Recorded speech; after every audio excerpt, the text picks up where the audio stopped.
다윗이 요나단의 죽음을 슬퍼하며 애도한 것은 당연한 일이라 생각합니다. 하지만 사울의 죽음을 바라보며 슬퍼하며 애도한다는 것은 우리가 어떻게 해석해야 할까요? 뭐 어떤 분들은 어쩔 수 없이 정치적인 도리를 다윗이 지금 행한 것이다 라고 말할 수 있겠지만, 다윗이 오늘 말하는 그의 애가를 보면 그의 슬픔은 진심이 묻어나고 있습니다. 이것은 사울이 다윗에게 했던 일들을 다윗이 극복했기 때문에 가능한 것이라 생각합니다. 그냥 내가 억지로 하는 것이 아니라 사울이 자신에게 상처를 주고 아픔을 주었다 할지라도 다윗이 주님 안에서 그 모든 상처들이 극복되었고 치유되었기 때문에 오늘 다윗은 진정으로 사울을 바라보며 위로할 수 있는 것입니다. 우리 사랑하는 성도 여러분, 오늘 기도할 때 여러 가지 기도의 제목을 놓고 기도하실 텐데, 저도 덜어는 이렇게 하나님 앞에 기도한 적이 있습니다. 성령님, 혹시 제가 누군가에게 상처를 준 일이 없는지, 내가 누군가에게 용서를 지금 전해야 하는 것은 없는지, 제가 미처 알지 못하는 것을 깨닫게 하여 주시고 생각나게 하여 주시옵소서. 왜냐하면 우리 성도님들도 잘 아시다시피 상처를 준 사람은 잘 모를 수 있지만 그 말 한마디로 인해서 상처를 받은 사람은 지금까지 그 상처에서 헤어나오지 못하는 것을 우리가 많이 알기 때문입니다. 그래서 내가 미처 알지 못하는 것들을 향해 우리가 기도할 때 성령님께서 그 모든 어떤 상황과 그 환경들을 생각나게 해 주실 때도 있다는 것입니다. 그래서 오늘 우리가 혹시나 누군가로부터 상처받은 것이 있다면 그 상처를 주님 앞에 그대로 아래서 그 주님의 그 따뜻한 사랑 안에서 우리가 치유되고 회복되어지기를 원합니다. 왜냐하면 제가 이 말씀을 드리는 이유는 사탄이 우리에게 쓰는 전략 중에 하나가 무엇이냐면 전쟁 부상병처럼 남게 하는 것입니다. 우리가 능력이 있는 그리스도인으로서 삶을 살아야 하는데 사탄이 자꾸만 우리를 넘어지게 하고, 너는 전쟁에 나가서 싸울 수 없을 거야. 너는 지금 부상자이잖아. 너는 어떠한 힘도 없어. 라고 말하면서 우리를 그대로 머물게 만든다는 것입니다. 표대를 향하여 앞을 향해 나아가야 하는데 자꾸만 뒤로 바라보도록 멈춰서도록 만드는 것이 바로 사탄이 우리에게 쓰는 전략 중에 하나라는 것입니다. 사랑하는 성도 여러분, 이 부활절을 보내며 이 부활의 소망, 능력이 우리 삶 속에 실제로 이루어지기를 간절히 소망합니다. 다윗은 애가에서 사울을 어떻게 평가했습니까?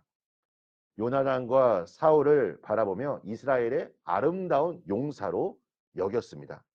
물론 사울이 다윗에게 많은 잘못도 하였고 또 왕으로서의 역할도 잘 감당하지 못한 것이 사실이었지만, 지금 다윗은 사울과 요나단의 죽음을 바라보며 그들이 끝까지 물러서지 않고 용감하게 싸웠다고 말합니다.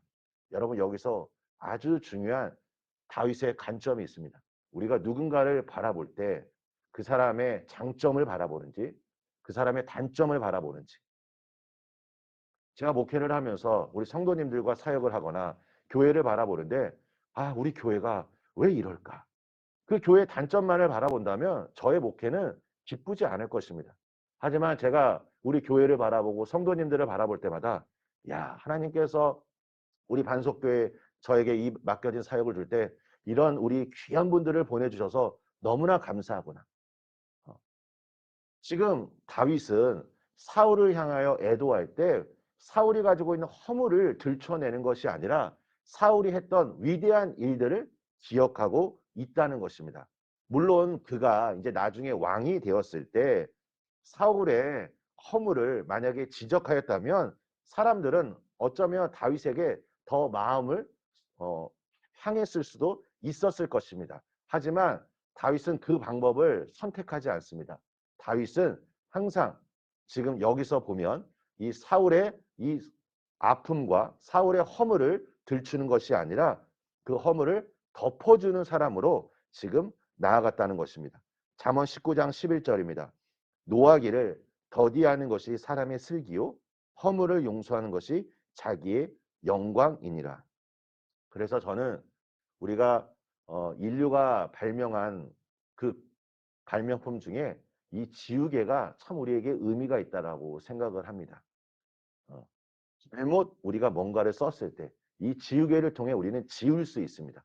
우리가 연약하고 부족하여서 허물이 많은 존재이지만 오늘도 하나님의 놀라운 인자하심과 하나님의 자비로 인해서 우리가 십자가의 보혈로 용서받을 수 있기에 우리가 오늘도 앞을 향해 사명을 향해 나아갈 수 있는 것입니다. 요한복음 8장에 가늠하다 현장에 잡혀온 여인의 이야기를 우리는 잘 알고 있습니다. 예수님은 분명 그녀에게 죄가 없다라고 말씀하지는 않았습니다. 죄를 결코 합리화해서는 안 됩니다. 하지만 예수님께서 원하시는 것은 무엇입니까?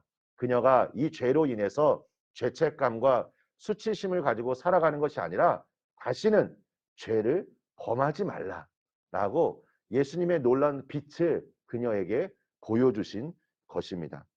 사랑하는 성도 여러분, 오늘 24절 말씀을 한번 보시길 바랍니다. 이스라엘 딸들아, 사울을 슬퍼하여 울지어다. 그가 붉은 옷으로 너희에게 화려하게 입혔고 금 놀이개를 너희 옷에 채웠도다.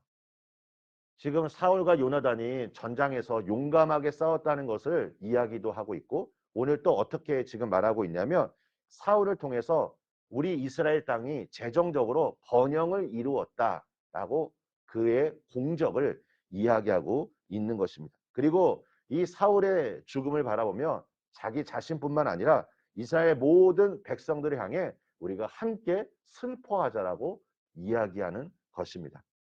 우리가 기도하면서 하나님의 역사, 하나님의 응답하심을 우리는 소망해야 할 것입니다. 그리고 또 하나 우리가 보여줘야 할 것이 무엇입니까? 우리 공동체를 통하여 많은 사람들이 그 놀라운 사랑과 그 놀라운 은혜를 경험해야 한다는 것입니다. 누군가가 좋은 소식을 이야기할 때 시기 질투하는 것이 아니라 함께 기뻐하고 누군가가 지금 아픔이 있을 때 우리가 그들에게 손수건을 내밀며 그들의 눈물을 닦아주는 것이 우리 반석 공동체가 되기를 간절히 소망합니다. 사랑하는 성도 여러분, 오늘 우리가 주님 앞에 간절히 나아가실 때 그 주님의 놀라운 그 지혜와 주의 놀라운 그 은혜로 우리 자신이 회복되고 또 우리 자신이 맡겨진 사명을 향하여 힘있게 나아가시기를 간절히 소망하며 우리 성도님들을 통해 항상 이 격려의 사람, 다른 사람들을 세우는 그 귀한 일들이 있으시기를 예수님의 이름으로 축원합니다.